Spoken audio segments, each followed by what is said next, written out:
As you can see, we've finished that side. Looks really great. Really precise, looks absolutely amazing. So the next thing is how do we work the back into the sides? We've got a massive amount of hair here. Padding could be an alternative if the hair was finer, but with this thick hair and this texture, I don't want it to look like sort of like a huge big hairstyle. So what I've aimed to do now is to actually put a little bit of finger teasing in just to get that texture going, but at the same time I want to actually sew it down a little bit closer into the head and create a beautiful sort of Mohican shape through the hair. So I'm going to swing her around to this side and I'll go through and just push it with my fingers ever so slightly, just to put that little bit of a raggy, sort of unkept look through it. And I'm taking a little piece of hair from both sides now. And what I'll do is I'll roll them into the center.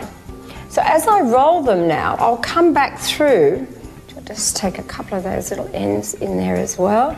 I'll roll them nice and tight and come back through with a needle and thread. Now the needle and thread that I'm using is actually very fine, delicate thread that you can't even see. It's actually a nylon thread, and I've got a needle that's actually, you know, a blunt needle. So what I've done here is I've knotted that right in at the base. So I'm getting in at the base of the head, so I can knot it right down, and as I come through, I use it and knot the hair completely into the shape.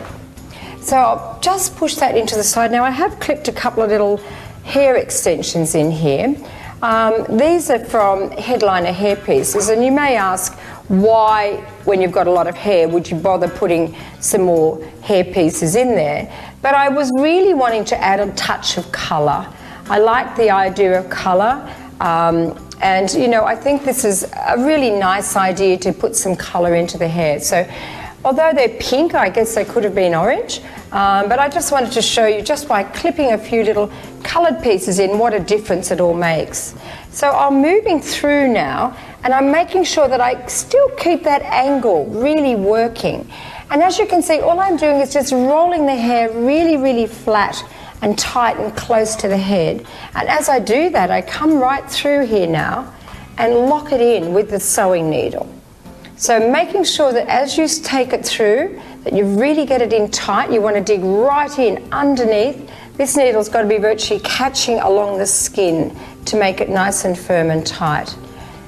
This is a perfect way to get a great textured result without using bobby pins, because once you start using the bobby pins, the problems that you have is you can't continue the look. The bobby pins tend to lock in the shape, and it limits you from continuing shaping and moulding and creating the look that you want to achieve.